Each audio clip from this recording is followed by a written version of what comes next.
Hello, you are welcome to this video. This is Prince, and in this video I'm going to show you how to get straight A's in your Wassce exams. In this video, I want to prove to you that success is predictable. There is nothing like an overnight success. You should know that you will pass an exam by looking at your input, by looking at what you have done before going for the exam. It's like an athlete who is going for a race. He already knows the world record. He's trained. So by the time he goes, he knows that definitely he's going to come back with a medal. How come those who keep doing well in school always do well, and those who keep being average are always at it? They are always average. It means there is something those who keep doing well do or know that those who do not do well, they do not know. Now later in the video, I'm going to show you what to do to remember almost everything you learn at the end of your 3 years of study before your Wassce exam. Have you ever tried to find out why those who do well keep doing well? Maybe even those who do well, they cannot even pinpoint it or show you. Everyone reads. The one who passes reads. The one who does not pass reads. I want to show you steps, practical steps. One which no one has mentioned to you before. Anyone who wants to be successful, plans for it. When you watch this video and you begin implementing what I mentioned in this video, you're actually planning for your 8A's. I'm going to give you 5 practical steps to help you get straight A's in your Wassce.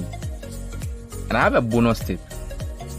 Now these strategies are strategies implemented by those who are always getting the A's, and no one talks about it. And as a teacher, I have observed and I've found out, and just watch the video. My first point is planning.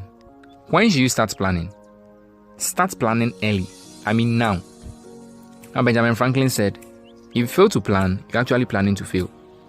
Preparation to Wassce takes about 3 years. And you're going to be writing 4 core subjects and then 4 elective subjects. Note all the topics down. It doesn't matter whether you are in the first year, second year, or the third year. The early bird catches the worm. I'm going to show you practical steps to take to know if you are really going to complete the number of topics you have before your time of writing the exam. Now, right after this video, I want you to get the past questions and note the topics which are mostly repeated down. How do you do this? Look at the questions which have been repeated mostly throughout the years and then note them down. If you are planning to write the upcoming Wassce, you are definitely sure that one of these will drop, so you give attention to them.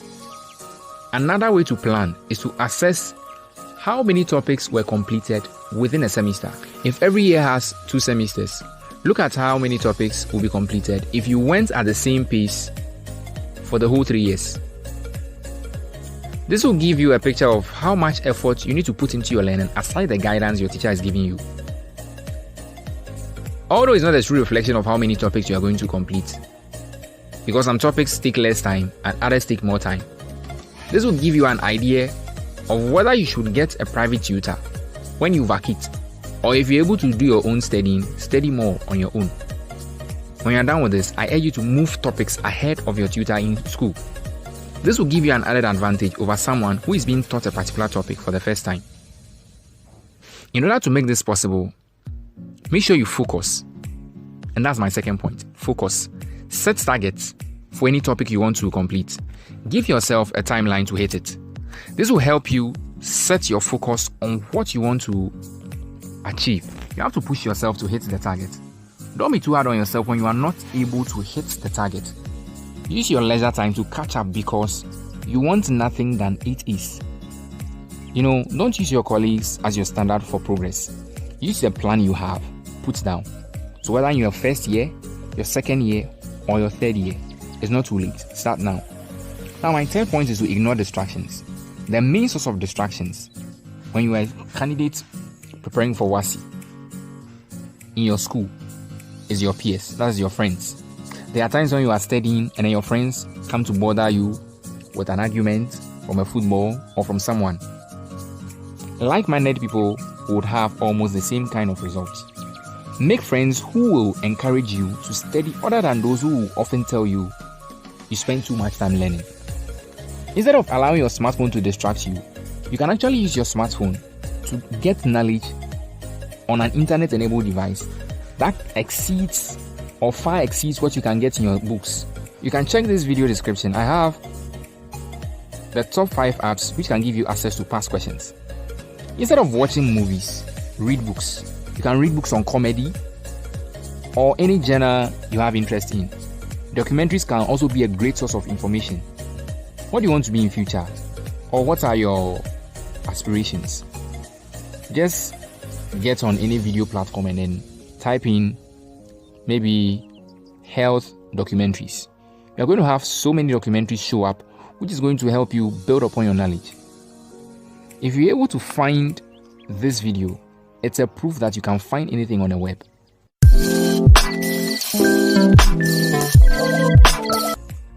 Yearn to understand the topic. But I know cramming can help you, or cramming can do some magic.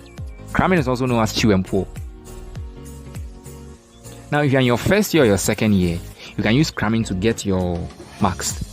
But moving to the third year, you know that what you have learned from your first year, your second year, and your third year is going to drop in the Wassce. If you've ever crammed before, you know that right after the exam, you forget everything. Wind literally blows everything away from your mind. You might not get enough time to cram the whole syllabus from year 1 to year 3. When you cram in year 1, maybe year 2, and even year 3 before your Wassce, you will be overwhelmed because you will not remember. You will now have to pick the textbook and do reading again. And because of that stress alone, you begin to panic. And once you begin to panic, you know that before you even write the exam, you know you're not going to do well. When you are taught something and you don't get it, do a personal research from the library. Now, if you're in a school where you are not allowed to use a smartphone, list the topics you found challenging down, so that when you come home, you do a search in your smartphone. You can even consult your friends who are open and willing to help you. Now to my 5th point. Now you need adequate form of rest. Now this sounds like a paradox, but yes, you need it. Do you know that you can actually use sleep to learn? The next time you have a challenge understanding a topic, after trying and then getting tired, I'll urge you to go back to sleep. Now during sleep, your brain tries to find a path or create neurons to help your mind understand whatever you are trying to learn. After you wake up, go back to the course or the topic. A sleep-deprived person cannot focus. He or she will lack concentration in class, will not be productive, always feel tired. Now, during a 15-minute break or a short break, just take a nap. Begin the all-night studying during the early part of the semester, that is before your exams. Most students are encouraged to learn overnight before an exam, which is very wrong. Now, if you know any athlete or a sportsman, a day before the competition, that's when they rest. Why? To allow them gain full energy before going for the competition. So if you have any exam or you are preparing for your Wassce, the best time to study overnight is before the actual exam. You have more energy and have the opportunity to recall whatever you have learned. Now this is my bonus point. Now with this bonus point, it's actually the way to remember almost everything you learn during your 3 years of study. And the point is this: quizzing yourself or solving more questions. Now, I've said this most of times in my video that after learning a particular topic, make sure you solve past questions, otherwise you are not done. This is because the past questions shows you the standard of the questions. So after solving the questions in a textbook, you know that the textbook is not the standard for Wassce, because Wassce is an international exam which is accepted by universities all around the world. So the questions are set to a particular standard. So solve more questions. Solving more questions helps your brain recall. Now let's consider an athlete again. An athlete is always training for what he's going to be competing for. Footballers train by playing football. Boxers train by boxing with others. As you keep reading and reading, in your final exam, you are not going to be reading. You are going to be answering questions. So the best way to learn is to answer more and more questions. So quiz yourself. Right after you are done with the topic, pick questions and solve. That is what will show that you are ready for the exam. Otherwise, you are just reading. And reading will just create an illusion for you that you think you know it. You get there and then that's when you keep fumbling. And as you quiz yourself, you might end up meeting some of the questions you answered in a Wassce. One more thing I'll add is this. Move ahead of your teacher, so that if your teacher is not able to complete the whole syllabus with you, you will be done. This might sound so stressful, effortful. When you're striving to get it, it means that the benefits are great. Congratulations for watching this video till the end. If you learned anything new from this video, I'll urge you to comment in the comment section so that other students like you can also learn from you. If you found this video helpful, I'll urge you to hit the subscribe button, hit the notification bell so that when I upload any new video, you will be notified. This is Sir Prince, and I'll urge you to keep studying by yourself. Thank you.